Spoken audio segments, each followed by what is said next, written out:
भक्ति काल के प्रतिनिधि कवियों में आज हम बात करेंगे कबीर दास जी की।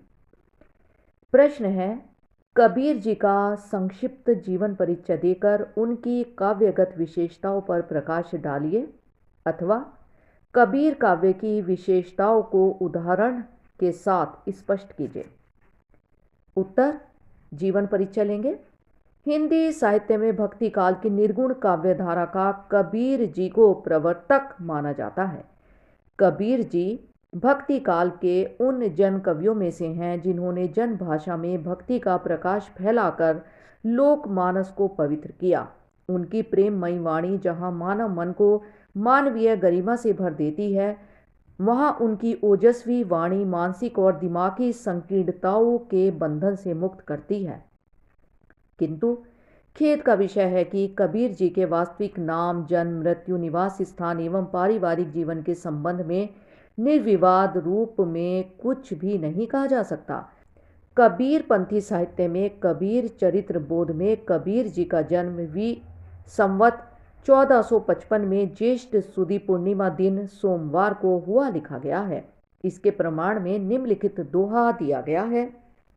1455 साल गए, चंद्रवार एक ठाठ ठहे, जेठ सुदी बरसायत को पूरनमासी प्रकट भये। अनेक विद्वानों ने इसी तिथि को कबीर जी का जन्म होना स्वीकार किया है। कबीर दास जी गृहस्थी भी थे, इसमें कोई संदेह नहीं। डॉक्टर राम कुमार वर्मा ने कबीर जी की दो पत्नियों लोई और घनिया या रमजनिया, दो पुत्रों कमाल और निहाल तथा दो पुत्रियों कमाली और निहाली होने की बात कही है। अनंत दास की परचय के अनुसार कबीर जी की मृत्यु संवत 1575 में हुई। इस तरह उन्होंने 120 वर्ष की दीर्घ आयु पाई। प्रमाण स्वरूप निम्नलिखित दोहा प्रस्तुत किया जाता है। संवत 1575 कियो मगहर को कौन, अगहन सुदी एकादशी रलौ पौन में पौन। रचनाएं इस तथ्य से सभी परिचित हैं कि कबीर जी ने पुस्तकीय शिक्षा प्राप्त नहीं की थी। उन्होंने स्वयं कहा, मसी कागद छुओ नहीं कलम, गही नहीं हाथ। उन्होंने शास्त्रीय ज्ञान की अपेक्षा अनुभव ज्ञान को महत्व दिया। उनकी मृत्यु के बाद उनके शिष्यों ने कबीर जी की समस्त वाणी का संग्रह बीजक नाम से किया। इसके 3 भाग हैं, साखी, सबद, रमैणी। डॉक्टर श्याम सुंदर दास जी ने कबीर जी की सभी रचनाओं को कबीर ग्रंथावली के रूप में प्रकाशित किया है। काव्यगत विशेषताएं। कबीर वाणी का अध्ययन करने पर हम उसमें निम्नलिखित विशेषताएं पाते हैं। नंबर 1, निर्गुण उपासना। कबीर जी ने ईश्वर के निर्गुण रूप की उपासना पर बल दिया। उनका मानना था कि ईश्वर एक है और वह निर्गुण निराकार है। वह पंच भौतिक तत्वों से परे अनाम और अजन्मा है। कबीर जी कहते हैं, जाके मुँह माथा नहीं नाही रूप कुरूप, पहुंप बास ते पात्रा ऐसा तत् अनूप। निराकार निर्गुण ब्रह्मा की इस सारी सृष्टि का करता है, परंतु वह अजन्मा है, अनित्य है, जन्म मरण से रहित है। मेरा साहिब सोए, बलिहारी वह पीव की, जिन सिरजा सब कोय। कबीर वाणी में अनेक स्थानों पर राम शब्द आया है। इसमें कबीर जी का आशय दशरथ पुत्र श्री राम से न होकर पूर्ण ब्रह्मा ही है। नंबर 2, अकेश्वरवाद। कबीर जी ऐसे पहले भारतीय थे जिन्होंने हिंदू मुस्लिम एकता स्थापित करने का प्रयास किया। उनके बाद सभी संत कवियों ने उनका अनुसरण किया। मुसलमान भी अकेश्वरवाद तथा उसके निराकार रूप में विश्वास रखते थे और हिंदुओं में भी बहुत से लोग बहुदेववाद में विश्वास नहीं रखते थे, बल्कि सभी देवी देवताओं को एक ही ईश्वर का रूप मानते थे। एकम सत्यम विद्या बहुधा वदंती। हिंदुओं का निर्गुणवाद खुदावाद के बहुत निकट आ जाता था। इसीलिए कबीर जी ने अकेश्वरवाद का प्रचार कर राम और रहीम, कृष्ण और करीम को एक ही ईश्वर का रूप बताया। उन्होंने कहा, जिस प्रकार काली गाय और गोरी गाय के दूध में कोई अंतर नहीं, उसी तरह अल्लाह और ईश्वर में भी कोई अंतर नहीं है, दोनों एक ही रूप हैं। वे कहते हैं, खालिक खलक खलक में खालिक सब घट रहयो समाई। नंबर 3, भक्ति भावना। कबीर जी ने ईश्वर प्राप्ति के लिए प्रेम भक्ति को मूलाधार माना है। कबीर के अनुसार 2.5 अक्षर प्रेम के पढ़ने वाला पंडित हो जाता है, किंतु यह प्रेम का मार्ग बड़ा कठिन है। इसमें जो आत्मत्याग करता है वही प्रभु को पाता है। कबीर जी कहते हैं, यह तो घर है प्रेम का, खाला का घर नाही नाही। शीस उतारे भूई धरई, तब पहुँचो घर माही। यह प्रभु ना तो खेतों में उगता है, ना ही हाट पर बिकता है। इसका मोल तो सिर है, जो दे वह ले जाए। प्रेम न खाड़ी उपजेई, प्रेम न हाट बिकाए।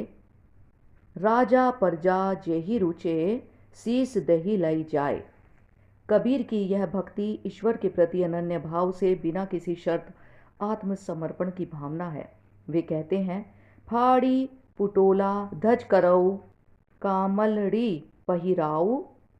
जीही जीही भेषा हरि मिलई, सोई सोई भेष कराऊं। कबीर जी कहते हैं कि आराध्य के प्रति पूर्ण समर्पण भावना और एकांत निष्ठा कुत्ते जैसी होनी चाहिए। कबीर कुताराम का मुतिया मेरा नाऊ, जो हरि राखे तऊ रहो, जो देव सौ खाऊ। नंबर 4, गुरु महिमा। सभी भक्तिकालीन कवियों ने गुरु की महिमा का गुणगान किया है। कबीर जी की मान्यता है कि गुरु कृपा बिना ईश्वर की भी प्राप्ति नहीं हो सकती। इसीलिए वे गुरु को ईश्वर से भी बड़ा मानते हुए कहते हैं, गुरु गोविंदऊ खड़े काके लागो पाए, बलिहारी गुरु आपनो जिन गोविंद दियो बताए। कबीर एक स्थान पर गुरु और गोविंद को यह मानते हुए कहते हैं कि सतगुरु से मिलन या साक्षात्कार उसी अवस्था में हो सकता है जब शिष्य अपने आपे को त्याग दे। गुरु गोविंद तो एक हैं, दूजा यहू आकार, आपा मेट जीवत मरऊ तो पावे करतार। कबीर के अनुसार सतगुर मिलिया मार्ग्यू दिखाइया, तथा गुरु की कृपा से ही हरि रूपी धन को पाया है। गुर प्रसादी हरि धन पायो। नंबर 5, नाम स्मरण पर बल। कबीर जी कहते हैं कि ईश्वर के नाम स्मरण में बड़ी शक्ति है। नाम स्मरण से ही व्यक्ति की मुक्ति संभव हो सकती है। कबीर जी कहते हैं, मेरा मन सुमिरई राम को, मेरा मन राम ही आही। अब मन राम ही हुए रहिया, शीस नवावो काही।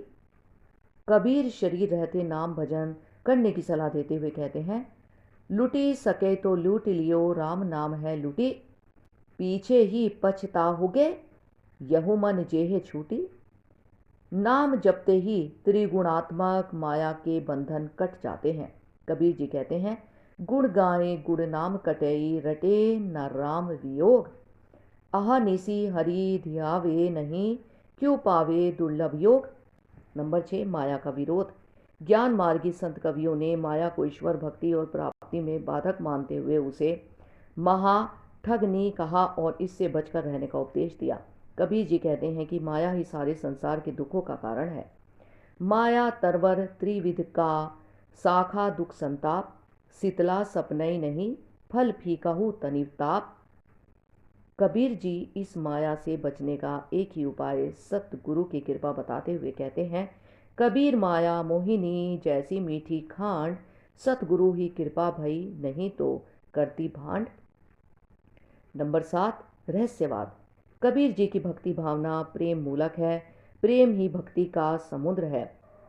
कबीर की प्रेम भावना ने राम के निर्गुण रूप को मधुर और सहज ग्राह्य बना दिया। निर्गुण ब्रह्मवाद की यह वैयक्तिक साधना कबीर के काव्य में रहस्यवाद का रूप लेकर जगमगाई है। उनके रहस्यवाद में आत्मा के भावनात्मक तादात्म्य की साधना का प्रकाशन है। प्रेम की चरम परिणति दाम्पत्य प्रेम में देखी जाती है। अतः रहस्यवाद की अभिव्यक्ति सदा प्रियतम विरहणी के आश्रय में होती है। इसीलिए कबीर ने आत्मा को परमात्मा की पत्नी माना है, जो पिया मिलन की आस में दिन रात तड़पती रहती है। जब आत्मा का परमात्मा से तादात्म्य हो जाता है, दोनों मिलकर एक हो जाते हैं, तभी रहस्यवाद का आदर्श पूर्णता को प्राप्त होता है। कबीर जी कहते हैं, लाली मेरे लाल की जित देखूं तित लाल, लाली देखन मैं गई मैं भी हो गई लाल। कबीर जी कहते हैं, राम मेरे पाँव में तो राम की बहुरिया, किंतु उस प्रियतम से मिलन कब होगा, उसके विरह में तो जिया नहीं जाता। विरह भुवंगम तन बसई मंत्र न लागे कोय, राम वियोगी ना जीवई जीवे तो बावरा होए। उसकी राह देखते देखते तो आंखों में झाइयाँ भी पड़ गई हैं। अंखड़ियाँ झाई पड़ी, पंथ निहारी निहारी, जी भड़िया छाला पड़िया, राम पुकारी पुकारी। आखिर वह दिन कब आएगा जब प्रियतम से मिलन होगा। वे दिन कब आवेंगे भाई, का कारणी हम देह धरी है, मिलिवा अंग लगाई। नंबर 8, पाखंड एवं आडंबर का विरोध। कबीर प्रगतिशील समाज सुधारक थे। उनके युग में हिंदू और मुसलमानों में धार्मिक पाखंड एवं आडंबर अपनी चरम सीमा पर थे। कबीर ने समाज सुधार की भावना से इन सबका विरोध किया। उन्होंने हिंदुओं को कहा, पत्थर पूजे हरि मिले तो मैं पूजू पहाड़, घर की चक्री कोई ना पूजे पीस खाई संसार। और मुसलमानों से कहा, मस्जिद भीतर मुला पुकारे, क्या साब तेरा बहरा है, चिऊटी ने पर तेवर बाजे तो भी साहब सुनता है। जाति पाति का खंडन करते हुए उन्होंने कहा, एक जाति से सबे उत्पन्ना, का बामन का सूदा। इस प्रकार कबीर ने कपटी साधुओं, ढोंगी पंडितों की निंदा भी की और तीर्थ व्रत नियम आदि आडंबरों की भी। अगले पाठ में हम आपको मलिक मोहम्मद जायसी के बारे में बताएंगे। यदि आपका कोई भी प्रश्न है या आप हमारे इस चैनल के माध्यम से कुछ और वीडियो चाहते हैं, समझना चाहते हैं, कोई और विषय आपके मन में है जो आप चाहते हैं कि हम आपके लिए लेकर आएँ, तो कृपया हमें कमेंट बॉक्स में कमेंट करके बताएं।